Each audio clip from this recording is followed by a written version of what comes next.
دیکھتا ہوا رات کو 2 بجے نہ سوئے کہ روز فلم دیکھتا ہوا 2 بجے ہی سوتا ہے تو اب روز 9 بجے اٹھ کے نماز پڑھے گا. اگر کبھی سویا رہ جائے تو جب اٹھے گا وہ اس کی نماز کا وقت ہے، اس نے جان بوجھ کے نہیں چھوڑی. دوسرا، انسان نماز پڑھنا بھول جائے، کسی ایسے مسئلے میں پریشان ہے ذہنی طور پہ، اسے یاد ہی نہیں رہا کہ میں نے عصر پڑھی ہے یا نہیں پڑھی، میں نے مغرب پڑھی ہے یا نہیں پڑھی، وہ بھول گیا. اب جب اسے یاد آ جائے یہ اس کی نماز کا وقت ہے.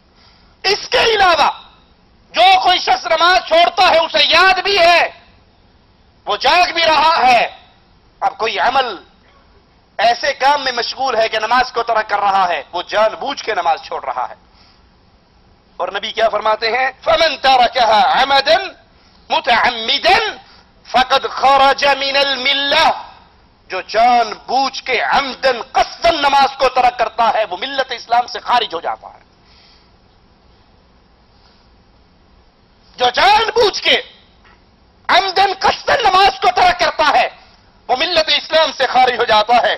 سیدنا عمر سیدنا معاذ بن جبل کے پاس آتے ہیں اور پوچھتے ہیں معاذ، اس امت کو پاؤں پہ کھڑی کرنے والی کیا چیز ہے؟ کیا اس کی اساس ہے؟ کس بنیاد پہ یہ امت عزت پاتی ہے؟ کیا چیز ہے؟ سیدنا معاذ فرماتے ہیں اس امت کو اس کے پاؤں پہ کھڑے کرنے والی اساس وہ 3 چیزیں ہیں: اللہ کی توحید، اخلاص. اور یاد کر لیجئے سیدنا معاذ کے اس جملے کو، جس قوم میں عقیدہ توحید نہیں ہے وہ پوری دنیا کی ہر نعمت کو اکٹھا کر لے، اللہ کی قسم دنیا میں کبھی وہ عزت کے راستے کو پا ہی نہیں سکتی. آج بھی آپ پوری دنیا پہ نظر دوڑائیں، ہر طرف اہل کفر اہل ایمان کو مار رہے ہیں. اور اگر آپ غور سے دیکھیں گے اس ظلم کی بنیادی وجہ اللہ کے ساتھ شرک اکبر ہے. 2-2 کلومیٹر کے بعد دربار ہیں، 1-1 کلومیٹر کے بعد دربار ہے. قبروں پہ طواف ہے، قبروں پہ سجدے ہیں، قبر والوں کو پکارا جا رہا ہے. ارے قبر والوں پر کی عبادت کی جائے تو پھر بھی کوئی سمجھ آتی ہے، کوئی ولی تھا. کمالیہ کے اندر پیر ابن شاہ کا دربار ہے جہاں لکڑی کے بنے ہوئے انسانی اعضاء پڑے ہیں، عضو تناسل پڑے ہیں، اور ان کی کرامات مشہور ہیں. ہمارے پاس سی ڈی ہے، جو دیکھنا چاہے ہم دکھا سکتے ہیں. اور اس کی کرامت مشہور ہے، جس عورت کو اولاد نہیں ہوتی لکڑی کا بنا ہوا یہ عضو تناسل وہ عورت لے اور استعمال کرے، اس کو اولاد ہونا شروع ہو جائے گی. لا حول ولا قوت الا باللہ. شرک اس طرح پھیل رہا ہے، اللہ سے یہ امت اس طرح دور ہوتی جا رہی ہے. ذلت کی دلدل میں نہیں گرے گی تو کیا ہوگا؟ الا الذین آمنوا، جو اللہ پر ایمان لے کے آئے، وَلَمْ يَلْبِسُوا إِيمَانَهُمْ بِظُلْمٍ أُولَئِكَ لَهُمُ الْأَمْنُ وَهُمْ مُهْتَدُونَ. ایمان لانے کے بعد اگر وہ شرک نہ کریں ان کے لیے امن بھی ہے اور ان کے لیے ہدایت بھی ہے. اور جو کلمہ پڑھنے کے بعد کہیں ننگوں کے سامنے سجدہ ریز، کہیں دھنکے شاہ کے سامنے سجدہ ریز، کہیں طوطے شاہ اور اٹ شاہ کے سامنے سجدہ ریز. لاہور کے اندر آپ نے اکثر نے دیکھا ہوگا گھوڑے شاہ کا کتنا بڑا دربار ہے. ان کو عبادت کرنے کے لیے بندے دا پوتر لبیا نہیں، کوڑے نو پوجن لگ گئے. جب شرک اس طرح امت میں پھیل رہا ہو، اللہ کی قسم یہ امت کائنات کا ہر ہتھیار بنانا سیکھ جائے، سائنس کے اندر ترقی کرتے ہوئے چاند پہ ڈورے ڈال دے، جو مرضی اعلان کر لے، آج ہم نے یہ کر دیا اور آج ہم نے یہ کر دیا. جو رب کو نہیں پہچانتی وہ عزت پا سکتی؟ فرعون کے پاس کیا کچھ نہ تھا، قارون کے پاس کیا کچھ نہ تھا، اس کے باوجود ان کی زندگی ذلیل، ان کی موت ذلیل. ان کے پاس سب کچھ تھا، رب پر ایمان. اور آج اس امت کی اکثریت ان کے پاس سب کچھ ہے، رب کی توحید نہیں ہے. بڑے بڑے پڑھے لکھے لوگ ان قبروں کی عبادت کے جرم میں شریک ہیں. سیدنا معاذ فرماتے ہیں اس امت کی اساس سب سے پہلے اللہ کی توحید، اور توحید کے بعد دوسری چیز نماز جو کہ دین ہے.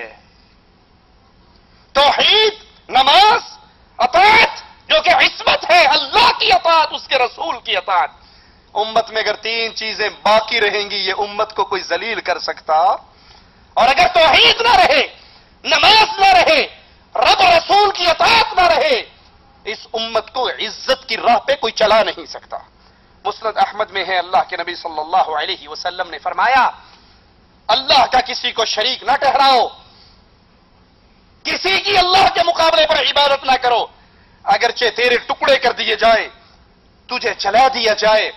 فرض نماز کو جانتے بوجھتے ترک نہ کرنا. جس کسی نے فرض نماز کو جانتے ہوئے ترک کیا اس سے اللہ کا ذمہ بری ہو گیا، اور جو اللہ کے ذمے سے نکل جائے اس کو کوئی اور سنبھال سکتا ہے؟ مجھے یاد ہے ہماری کمپنی کے ایک سعودی ملازم ریاض سے خرج جاتے ہوئے اس کا ایکسیڈنٹ ہوا اور اس کی گاڑی 3-4 دفعہ الٹی ہوئی، اور جب گاڑی رکی سائڈوں سے گاڑیاں رکی اور وہ بھاگ کے اس کے پاس پہنچی. اس سے پوچھتے ہیں تیرا کیا حال ہے؟ سعد حسین اس کا نام تھا. وہ گاڑی رکنے کے بعد گاڑی تباہ ہو گئی، برباد ہو گئی، اور وہ سلامت باہر نکل آیا. کہتا الحمدللہ میں نے فجر کی نماز جماعت سے پڑھی تھی اور رسول اللہ نے فرمایا تھا جو فجر کی نماز جماعت سے پڑھتا ہے وہ اللہ کے ذمہ ہو جاتا ہے. میں اللہ کے ذمہ تھا، الحمدللہ مجھے کوئی تکلیف نہیں ہوئی ہے. اور جو فرض نماز کو ترک کرتا ہے اس کا ذمہ ٹوٹ جاتا ہے، اور جس پر سے اللہ اپنی رحمت کا ہاتھ اٹھا لے، اپنا ذمہ اٹھا لے، اس کو کون بچا سکتا ہے؟ تارک نماز تکبر کرتا ہے. تکبر کا مطلب کیا ہے؟ شریعت کی بات سنے اور نہ مانے، یہ تکبر ہے. علم آنے کے باوجود نہ ماننا تکبر ہے. لوگوں کو حقیر جاننا تکبر ہے. قرآن حکیم میں مالک بیان فرماتا ہے انما یؤمن بآیاتنا الذین اذا ذکروا بها خروا سجدا وسبحوا بحمد ربهم وهم لا يستكبرون.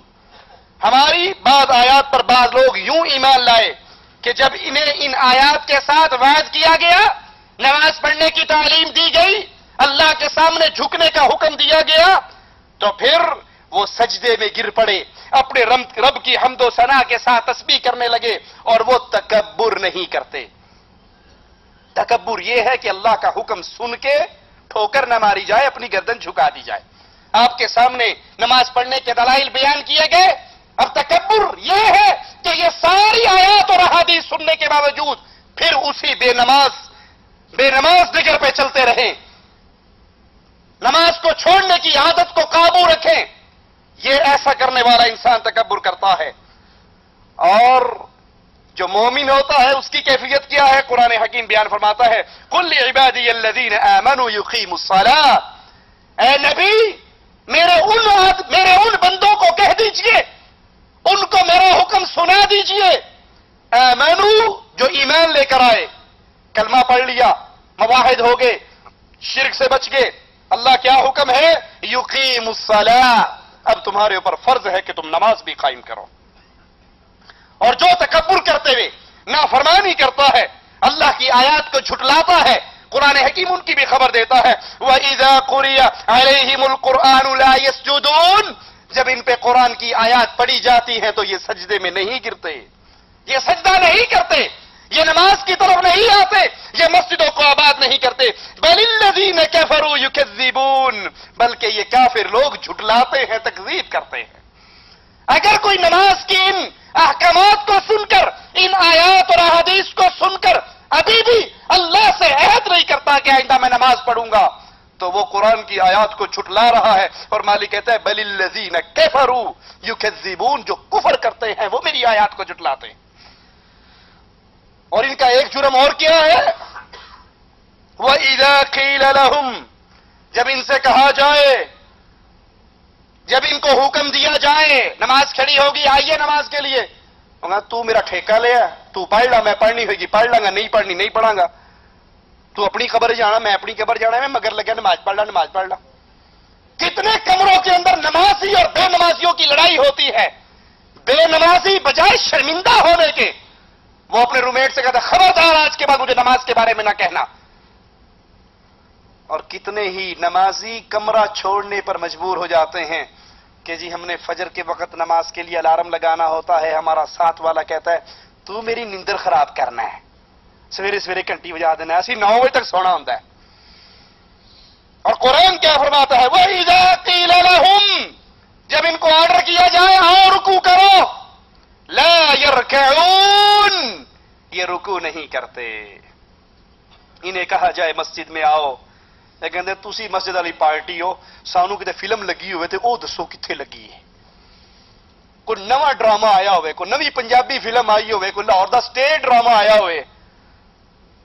لا حول ولا قوة الا باللہ، یاد کر لیجئے رب کے کلام کو، وَيْلٌ يَوْمَئِذٍ لِّلْمُكَذِّبِينَ، قیامت کے دن ان جھٹلانے والوں کے لیے دردناک عذاب ہے، ان کے لیے بربادی ہے۔ صحیح مسلم میں ہے، رسول کریم صلی اللہ علیہ وسلم فرماتے ہیں جب ابن آدم کا بیٹا سجدے کی آیت کی تلاوت کرتا ہے، سجدہ کرتا ہے، تو شیطان روتا ہے اور کہتا ہے ہائے میرے لیے بربادی ہو، مجھے سجدے کا حکم ہوا اور میں نے نہیں کیا اور میرے لیے ہمیشہ کی جہنم ہے۔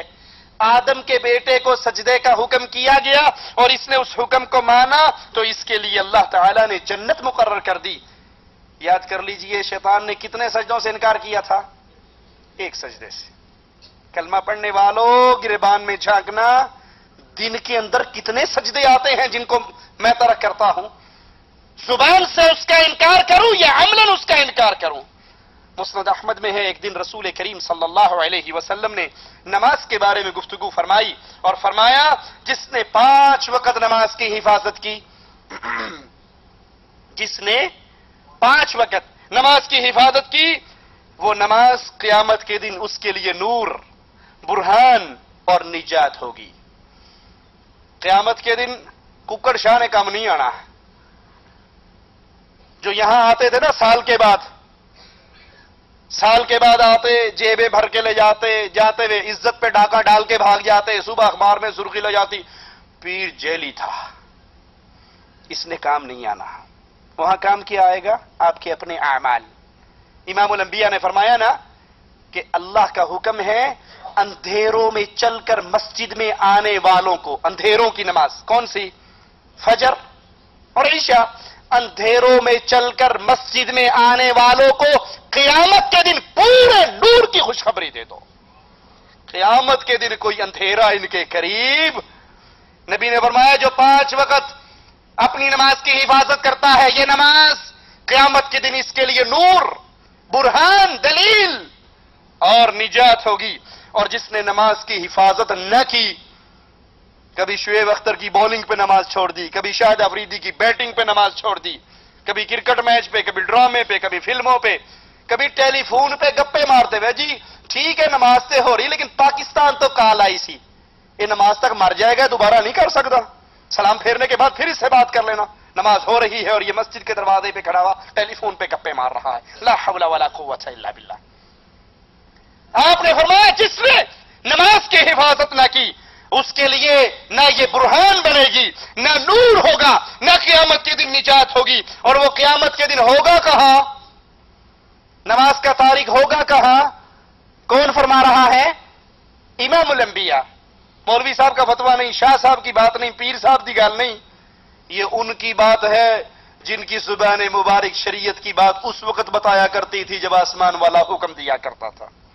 وما ينطق عن الهوى ان هو الا وحی یوحى، کائنات کا ہر بندہ اپنی مرضی سے بولتا ہے، امام الانبیاء رب کی مرضی سے بولتے ہیں۔ اور وہ فرما رہے ہیں نماز کا تارک، نماز کو چھوڑنے والا، 5 وقت کی نماز کی حفاظت نہ کرنے والا، قیامت کے دن قارون کے ساتھ، حامان کے ساتھ، فرعون کے ساتھ، ابی بن خلف کے ساتھ ہوگا۔